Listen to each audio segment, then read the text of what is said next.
আসসালামু আলাইকুম।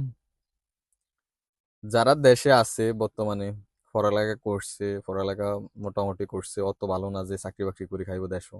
চিন্তা ভাবনা আছে যে বিদেশ যাবো, বাপ আছে বিদেশ, ভাই আছে বিদেশ, আত্মীয় স্বজন আছে, ওদের মাধ্যমে বিদেশ যাই, সেটেল হমু। তাদের উদ্দেশ্য বলি, ভাই আইবেন ঠিক আছে, কোনো সমস্যা নাই, কিন্তু কাজ কাম একটু শিখে আইসেন। হ্যাঁ, কাজ কাম না শিখলে আপনার মুখ চাই কেউ আপনার পয়সা দিত না। অতএব কাজ কাম শিখে আসেন। এখন হয়তো বলে ফ্যামিলিতে কাজ কাম শেখার জন্য, আপনি হয়তো শর্মে যান না, শরম লাগে কাজ কাম করতে, পড়ালেখা করছেন এতদিন, অন বুঝি কাম কাজ শিখতাম যাবো, মানুষে কি করবো।